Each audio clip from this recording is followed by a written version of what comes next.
नमस्कार साथियों। हमने इससे पहली वाली वीडियो में पंचायती राज पार्ट 1 में हमने देखा था पंचायत क्या होती है, पंचायत से संबंधित अनुच्छेद हमने देखे थे, पंचायत कैसे आपकी बनती है ये देखा था, पंचायत से संबंधित कौन कौन सी समितियाँ थीं, पंचायत सबसे पहले लागू कहाँ की गई थी, पंचायती राज व्यवस्था सबसे पहले लागू कहाँ की गई थी, ये हमने पिछले वीडियो में देखा था। और पंचायती राज से संबंधित कुछ अनुच्छेद हमने देखे थे। पंचायती राज से संबंधित कुछ अनुच्छेद जो कि 243 से आपके 243 ओ तक आपके रहते हैं, हमने अनुच्छेद देखे। सबसे पहला अनुच्छेद था 243 जिसमें परिभाषाएँ दी गई हैं। 243(1) जिसमें आपकी ग्राम सभा की बात की गई थी, कहाँ आपकी ग्राम सभा होती है, कितनी जनसंख्या होती है, वर्ष में कितनी बार बैठक होती है, हमने देखा वर्ष में आपका 2 बार बैठक होती है, बुलाने का अधिकार किसका होता है, ये हमने देखा था 243(a). उसके बाद हमने 243(b) में ग्राम पंचायतों का गठन देखा था कि ग्राम पंचायतों का गठन कितने स्तर पर, जैसे कि मध्य प्रदेश की बात की जाए तो वहाँ पे आपका त्रिस्तरीय पंचायती राज व्यवस्था है। उसी प्रकार हमने देखा था कि त्रिस्तर तो हुए मध्य प्रदेश में। उसके बाद हमने देखा था कि 4 स्तर कहाँ पर हैं, तो हमने देखा था 4 स्तर आपके पश्चिम बंगाल में है, 4 स्तर। उसके बाद हमने देखा था 243(c) जिसमें आपका पंचायतों की संरचना देखी थी हमने, जैसे कि ग्राम हो गया, आपका जनपद हो गया, उसके बाद आपका जिला पंचायत। इनके सदस्य किसके द्वारा चुने जाते हैं, जनता के द्वारा चुने जाते हैं। और आपने देखा होगा जिला और जनपद में एक आपका अध्यक्ष होता है, तो अध्यक्ष जो आपने जनता के द्वारा जो सदस्य चुने जाते हैं उन सदस्यों में से किसी एक को ही आपका अध्यक्ष बना दिया जाता है। और ये निर्वाचित होने की प्रक्रिया, अध्यक्ष की चुनाव की प्रक्रिया कैसी होती है, अप्रत्यक्ष रूप से आपकी होती है। अगला हम आते हैं 243(d). 243(d) में हमने देखा, 243(d) में आपकी बात की गई स्थानों के आरक्षण की बात की गई है कि पंचायती राज व्यवस्था में किन किन लोगों को स्थानीय आरक्षण दिया जाएगा। तो हमने देखा कि SC ST और महिलाओं, इनके स्थानों में आरक्षण की व्यवस्था की गई है। और आपके महिलाओं में को जो आरक्षण दिया गया है वो मध्य प्रदेश में पहले जो था वो आपका 33% था, वर्तमान में आपका 50% इसको कर दिया है। महिलाओं के लिए कितनी सीटें आरक्षित होती हैं, तो 50% सीट आपकी महिलाओं के लिए आरक्षित होती है पंचायतों में। अगला आते हैं 243(e) मतलब पंचायतों की अवधि, कि पंचायतों की अवधि कितने वर्ष की होती है। तो पंचायतों की अवधि का जो कार्यकाल होता है वो आपका 5 साल होता है। अगर 5 साल से पहले भी आपकी पंचायत जो होती है वो विघटित हो सकती है। अगर विघटित हो जाती है तो आपको 6 माह के अंदर दोबारा चुनाव कराना होता है, फिर आपकी नई पंचायत का गठन होता है। लेकिन पंचायत का अगर आपसे कार्यकाल पूछा जाए तो कार्यकाल आपका जाएगा 5 साल, आपका कार्यकाल आपका होता है। अगला आते हैं 243(f) मतलब सदस्यों के लिए क्या आपकी योग्यता होनी चाहिए और क्या इनकी अयोग्यता होती है। योग्यता की बात की जाए तो वह व्यक्ति पंचायत का सदस्य बन सकता है जिसकी आयु कितनी हो, जिसने 21 वर्ष की आयु प्राप्त कर ली हो या पूर्ण कर ली हो। 21 वर्ष की उम्र आपका निर्धारित की गई है। और पंचायत का सदस्य चुने जाने के क्या होना चाहिए, वो योग्य हो। ये आपका महत्वपूर्ण बातें हैं। इसमें आपका सबसे महत्वपूर्ण आपका है 21 वर्ष की आयु। ये आपसे पूछा जाता है कि कितने वर्ष, तो 21 वर्ष की आयु जिसने पूर्ण कर ली हो वो आपका पंचायत का सदस्य बन सकता है।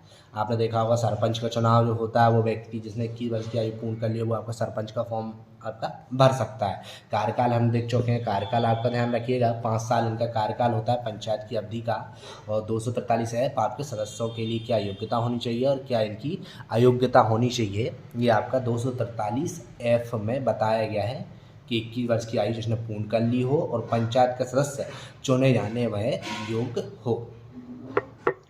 अगला आते हैं 243(g) जिसमें पंचायतों की शक्तियाँ, क्या क्या पंचायत के पास शक्तियाँ होती हैं, क्या क्या उनके उत्तरदायित्व होते हैं, क्या उनके अपराध अधिकार होते हैं। तो पंचायतों की जो शक्तियाँ होती हैं उनको क्या अधिकार, सबसे पहले पंचायतों का जो कर्तव्य होता है वो होता है आर्थिक विकास। ठीक, मतलब अर्थव्यवस्था के विकास, कैसे आप किसी गांव में आप आर्थिक विकास कैसे कर सकते हो। उसके बाद आपका जो सरकार की जो नीतियां होती हैं पंचायत में, उन नीतियों को आप किस तरीके से आप लागू करते हो। उस जैसे कि आपने देखा होगा पंचायत की ऐसे कोई सी नीति आई थी, जैसे राज्य शासन की कोई नीति आती है तो राज्य शासन की नीतियाँ ऐसे कि आप उदाहरण के लिए अपन देख सकते हैं, जैसे शौचालय बनाने की जो नीति आई थी कि शौचालय सब घर में होने चाहिए, तो पंचायतों को ये आदेश दिए गए कि आप प्रत्येक घर में जहाँ पर शौचालय नहीं है आप वहाँ पर वो शौचालय बनवाइए। तो उसके लिए सरकार के द्वारा फंड भी दिया जाता था, पैसे भी दिए जाते थे कि टॉयलेट के लिए आपको इतने पैसे निर्धारित किए गए, इतने पैसे आप दिए, तो अर्थव्यवस्था का आर्थिक विकास आपका कैसे हो सकता है, ये सब आप 243G पंचायतों की शक्ति होती है। अगला आता है 243H पंचायतों द्वारा कर, ये सबसे महत्वपूर्ण है। पंचायतों के द्वारा कर अधिरोपित करने की शक्तियाँ और उनकी क्या है, निधियाँ। आपने अगर कभी ध्यान दिया हो तो जो आपके गांव में जो मेले लगते हैं, तो मेले के लिए जगह आवंटित की जाती है, और जैसे कि झूला हुआ और भी जितनी भी आपकी दुकानें लगती हैं, उन सबका तो उनसे क्या है, कर वसूला जाता है, जिसको आप मेला कर भी आप बोल सकते हो। मेला कर मुख्यतः मेला कर ही होता है वो। तो आपसे पंचायत के द्वारा वो कर वसूला जाता है। जब तक वो लगता है तो एक राशि निर्धारित कर दी जाती है, तो पंचायत को कर भी प्राप्त होता है। वो कर जो मिलता है वो आपका मिलता है किससे, मुख्यतः आपका होता है वो मेले से, आपका जो आपका कर आपका मिलता है। उसके बाद आपके आता है 243I, जिसमें वित्तीय स्थिति मतलब वित्त से संबंधित स्थितियों के पुनरावलोकन और वित्त आयोग का क्या होता है, आपका गठन होता है। जो राज्य के जो राज्यपाल होते हैं प्रत्येक 5 वर्ष के पश्चात आपका एक वित्त आयोग का गठन करते हैं। तो इसमें आपको ध्यान देने वाली कि वित्तीय स्थिति के पुनरावलोकन के लिए आपका वित्त आयोग का गठन किया जाता है। उसके बाद 243J, जिसमें पंचायतों के लेखाओं की संपरीक्षा, पंचायतों का जो भी लेखा जोखा रहा होगा तो उनकी संपरीक्षा की जाती है आपकी। 243 आपका के पंचायतों के लिए निर्वाचन। तो अगर आपसे पूछे कि पंचायतों के लिए निर्वाचन से संबंधित व्यवस्था किस अनुच्छेद में है, तो 243 के, जिसमें पंचायतों के लिए आपके निर्वाचन की बातचीत की गई है कि पंचायतों के लिए आपका निर्वाचन होगा। निर्वाचन में आपने देखा होगा सरपंच आपका चुना जाता है, सरपंच के बाद आपका सरपंच हुआ, सरपंच के बाद आपका पंच आप चुनते हो, पंचों में से किसी एक को आप उप सरपंच नियुक्त किया जाता है अप्रत्यक्ष प्रक्रिया के द्वारा। तो इसी प्रकार पंचायतों के निर्वाचन की यहाँ पर बात की गई है, पंचायत में आपका निर्वाचन किस तरीके से आपका किया जाएगा। अगला आप आते हैं 243 आपका L, जिसमें संघ राज्य क्षेत्रों को लागू होना, संघ राज्य क्षेत्रों संबंधित कहाँ पर ये पंचायत राज व्यवस्था लागू होंगी, इससे संबंधित बात की गई है। 243M की अपन बात करते हैं तो इस भाग का कतिपय क्षेत्रों को लागू ना होना, कुछ ऐसे क्षेत्र होते हैं जहाँ पर पंचायती राज व्यवस्था आपका लागू नहीं होती है। अगला आता है 243N, जो विधियां हैं और पंचायतों का बना रहना। तो विद्यमान विधियों और पंचायतों का क्या हुआ, बना रहना। अगला आप आते हैं 243O, जिसमें आपका निर्वाचन संबंधित मामलों में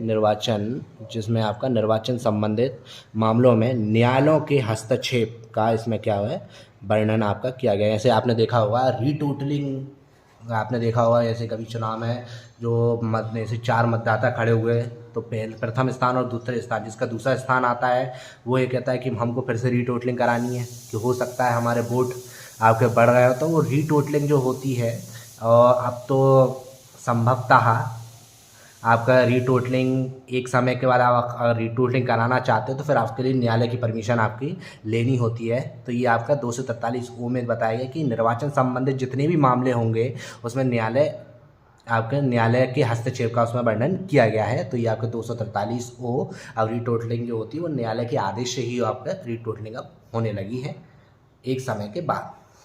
उसके बाद आपका आता है अगली, हमने देखा था कि 11वीं अनुसूची में पंचायत संबंधित बातें बताई गई हैं, या पंचायत से संबंधित अनुच्छेद जो हैं वो 11वीं अनुसूची में आपका वर्णन है पंचायत से संबंधित का। तो पंचायत संबंधित हमने देखा था, उसमें विषय पूछे गए थे कि कितने विषय हैं, तो हमने बताया था तो 11वीं अनुसूची आपको ध्यान रखना है। 11वीं अनुसूची में अनुच्छेद आपका 243 है। 243 के बाद उसमें आपके कितने विषय शामिल किए गए, तो आपके 29 विषय इसमें शामिल हैं। ये हमने पिछली प्रथम वीडियो में आपने देखा था कि अनुसूची आपसे 11वीं अनुसूची थी, उसके बाद आपके विषय पूछे जाते तो आपका 29 विषय आते हैं। तो 29 विषय का हम विस्तार से वर्णन देखेंगे कि 29 विषय हैं, ये आपसे विषय पूछे जाते हैं कि इनमें से कौन सा राज्य सूची का विषय है, इनमें से कौन सा समवर्ती सूची का विषय है, इनमें से कौन सा संघ सूची का विषय है। तीसरा अगला क्वेश्चन आता है कि क्या इनमें से कौन सा विषय 11वीं अनुसूची से संबंधित है, क्या यह 29 विषयों में यह आता है या नहीं आता। तो सबसे पहला आपका आता है कृषि। तो ये आपको ध्यान रखना है, कृषि आपका राज्य सूची का विषय है। 29 विषयों में 11वीं अनुसूची में पंचायती राज में आपका कृषि भी शामिल किया गया, जिसके जिसके अंतर्गत कृषि का आपका किसकी बात की गई है, विस्तार की बात की है, कैसे आप कृषि का विस्तार कर सकते हैं। ये आपका पहला पॉइंट आपका यह बताता है कि कृषि से संबंधित जितनी भी बातें हैं 29 विषय में भी आपका इसके अंतर्गत की गई हैं। दूसरा आपका आता है भूमि। भूमि का आप किस तरीके से आप विकास कर सकते हो, ठीक है। भूमि आप सुधार कैसे कर सकते हो। भूमि सुधार में आपने देखा होगा कि जैसे कि जैविक कृषि को जैविक खेती को आपका बढ़ावा देना हुआ, ठीक है। रासायनिक उनका उपयोग आपका कम हुआ, केमिकल का उपयोग आपका जैसे यूरिया हुआ, डीएपी हुई, ठीक है। आप क्या है, जैविक जो खाद होती है उसका उपयोग आपका उसको बढ़ावा दिया जाता है। कैसे आप जैविक खाद को आप बढ़ावा दो, ठीक है, वो नेचुरल होती है, ठीक है। जैविक खाद का आप बढ़ावा दो, उसमें कोई केमिकल का उपयोग नहीं होता, वो हानिकारक नहीं होती है, उससे ना पर्यावरण आपका प्रदूषित होता है। जैविक, उसके बाद आपका जैविक चकबंदी। आप भूमि का संरक्षण आप कैसे कर सकते हो, ये भूमि संरक्षण से संबंधित बातें भी आपकी इसमें अंतर्गत आपकी बताई गई है। आपने देखा होगा अगला आपका आता है लघु सिंचाई। क्या आता है, लघु सिंचाई आता है। जल आप प्रबंध कैसे कर सकते हो, जल आच्छादन आपका विकास आप कैसे कर सकते हो। जल प्रबंधन हम देखा, जल का प्रबंधन कैसे किया सकते हो। जल का प्रबंधन करके आप अपनी कृषि की कैसे आप बेहतर बना सकते हो। ये भी आपका राज्य सूची का ही विषय है। ये शासन का दायित्व होता है, राज्य सरकार का ये दायित्व होता है कि वो ऐसे नियमों को लागू करें और आपने किसानों को बताए किस तरीके से जल का उपयोग करना है, जल का आपका प्रबंध कैसे आपका करना है, ठीक है। लघु सिंचाई आप कैसे कर सकते हो, आच्छादन, ये सब राज्य सूची के विषय हैं। ये सब राज्य सरकार के कार्य हैं। राज्य सरकार को ये 29 विषय आपके दिए गए हैं कि पंचायतों को आप किस तरीके से आप पंचायतों का विकास कर सकते हैं, पंचायतों को आर्थिक स्थिति को आप कैसे बदल सकते हैं। राज्य सरकार की नीतियाँ इसी प्रकार आपने देखा, और राज्य सरकार की नीतियाँ आपकी आती रहती हैं। अगला आता है पशुपालन, ठीक है। पशुपालन आपका इसके अंतर्गत आता है। पशुपालन के बाद दूध उद्योग आपने डेयरी देखी होगी, और आपका कुक्कुट पालन आपका अगला है मत्स्य उद्योग। आपने देखा होगा पशुपालन को बढ़ावा देने के लिए विभिन्न प्रकार की योजनाएं निकाली जाती हैं। दूध उद्योग आपका है, जैसे कि अगर आप सांची में जाते हो तो सांची में आपका दूध का एक प्लांट है, ठीक है। आपका कुक्कुट पालन है। मत्स्य उद्योग की बात की गई है। ऐसे कि आपने कहीं किसी गांव में देखा होगा, कहीं छोटा तालाब होता है, ज़्यादा बड़ा नहीं, छोटा तालाब होता है, तो उसमें ऐसे कि मछली पालन, जो आप उसमें मछली पालन कर सकते हो, लेकिन उसके लिए आपको अनुमति लेनी पड़ती है। तो आप ये मत्स्य उद्योग, आप मछली पालन उसमें कर सकते हो आपका। तो उसके लिए आपने देखा होगा बीज मीज जो भी आवश्यकता होती है, तो आपका जो खर्च होता है, थोड़ा बहुत खर्च आपका राज्य शासन के द्वारा आपका दिया जाता है।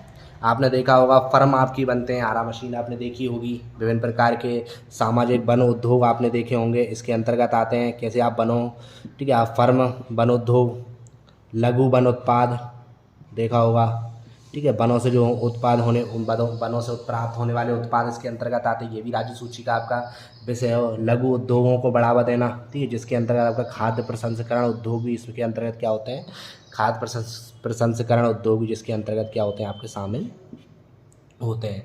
आपने देखा होगा खादी, ठीक है, ग्राम और आपका कुटीर उद्योग, ठीक है, इनको आपका बढ़ावा देना होता है। किस तरीके से आप कुटीर उद्योग को आप बढ़ावा दे सकते हो, ठीक है। खादी उद्योग को आप किस तरीके से आप बढ़ावा दे सकते हो, ये आपका राज्य सूची के, ये राज्य सरकार के कार्य होते हैं। उसके बाद आपका आता है ग्रामीण विकास। ये सबसे महत्वपूर्ण है कि किस तरीके से राज्य सरकार का ये दायित्व होता है कि गांव का विकास करे।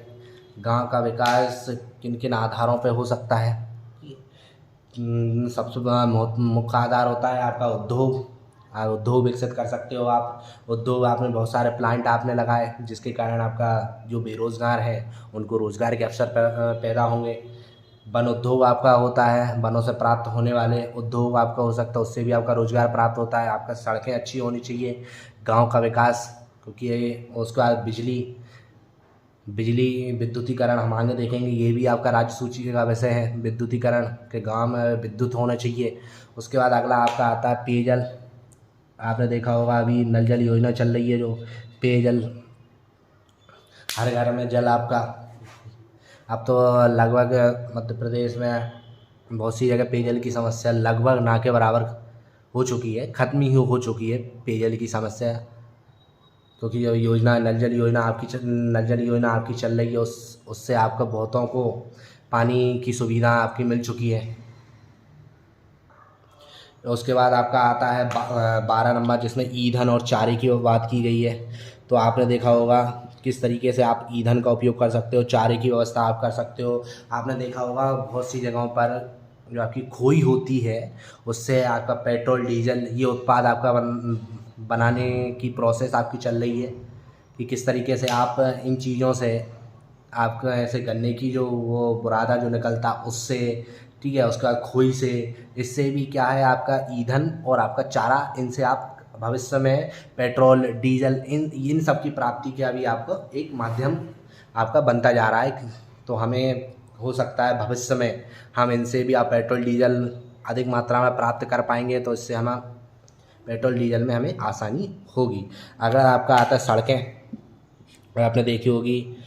अब सड़कें भी राज्य सूची का विषय होता है कि गांव-गांव में सड़कें बननी चाहिए, ठीक है। उसके बाद आपका पुलियाँ बननी चाहिए, आपने देखा होगा पुल बनने चाहिए, आपने देखा होगा अंडर ब्रिज बन रहे हैं, आपके ओवर ब्रिज आपके बहुत जगह बन चुके हैं, फेरी, उसके बाद आपका जल मार्ग, ठीक है, संचार के माध्यम आपके होने चाहिए और अन्य साधन, इन सब का विकास करना ये राज्य सूची का विषय होता है। ये राज्य सरकार के कार्य होते हैं। सड़कें अच्छी होनी चाहिए, आपके पुल बनना चाहिए, पुलियाँ बननी चाहिए, ठीक है, जिससे समस्या ना हो, किसी भी प्रकार की समस्या ना हो। पुल आपके बहरी आना चाहिए, फेरी बनने चाहिए, जलमार्ग का विस्तार होना चाहिए, संचार के साधन आपके उपलब्ध होने चाहिए।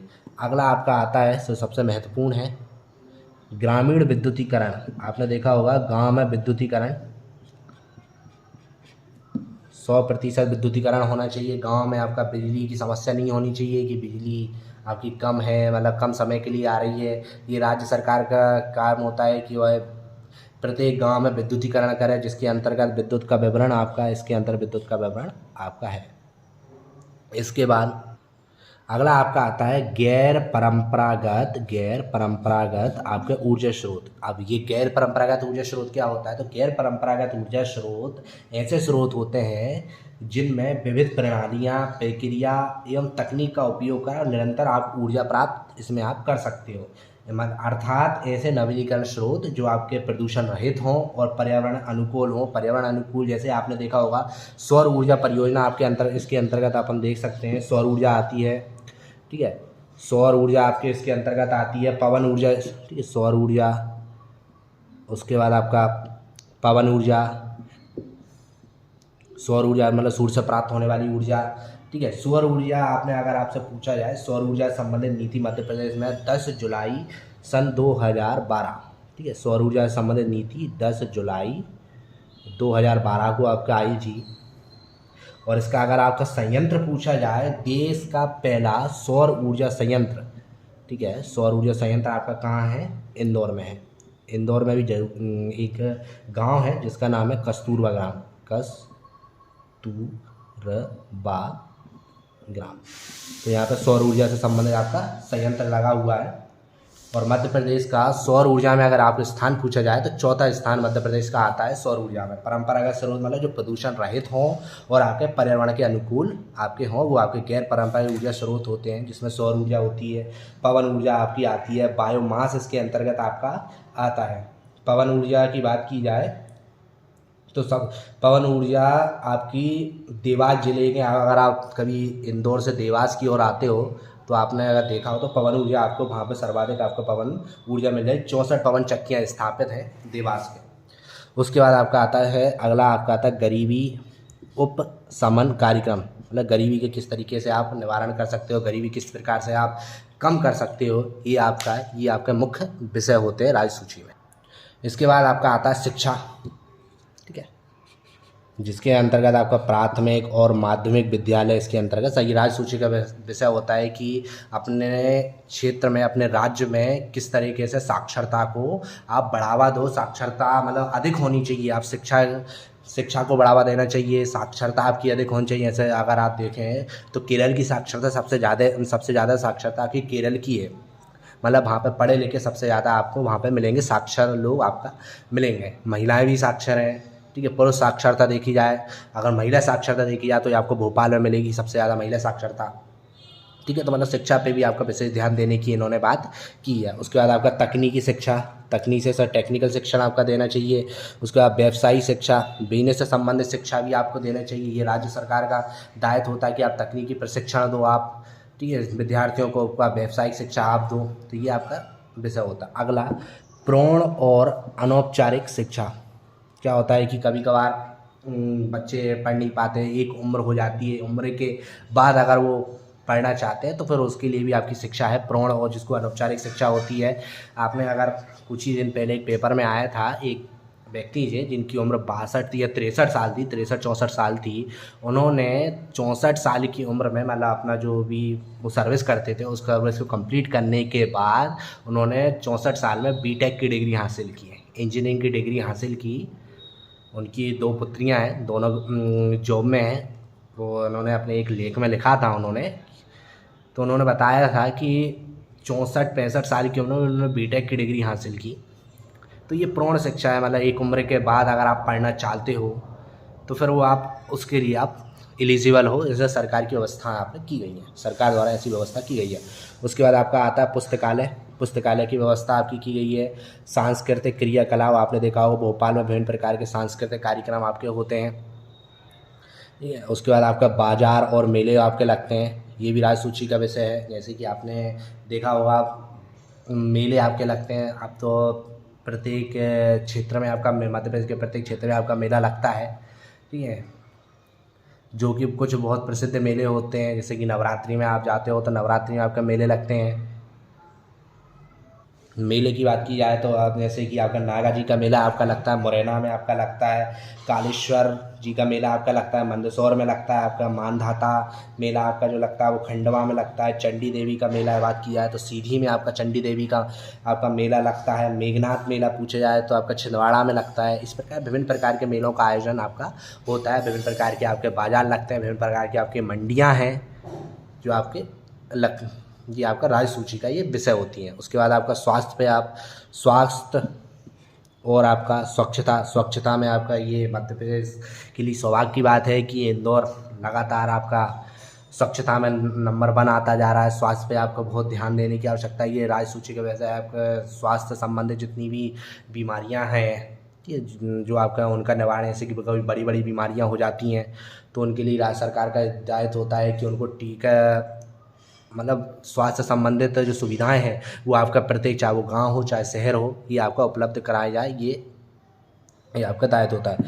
परिवार कल्याण ये इसी के अंतर्गत आता है। स्त्री और बाल विकास, ठीक है, बालकों का विकास, स्त्रियों का विकास आप किस तरीके से, ठीक है, स्त्रियों पे और बालकों पे जैसे कि जो शोषण होता है इनका किस तरीके से उनको रोको, ये आपका दायित्व होता है। ये राज्य सरकार के ये आपके कर्तव्य होते हैं। उसका समाज कल्याण, समाज के कल्याण कैसे होता है, मुख्यतः इसमें विकलांगों की बात की गई है और मानसिक रूप से जो सक्षम होते हैं उनकी इसमें समाज के कल्याण की बात इनकी की गई है। और अनुसूचित जाति, क्योंकि मध्य प्रदेश अनुसूचित जनजाति, मध्य प्रदेश अनुसूचित जनजाति सर्वाधिक है। उसके बाद दुर्बल जो वर्ग हैं उनका इसमें कल्याण की बात इसके अंतर्गत की गई है।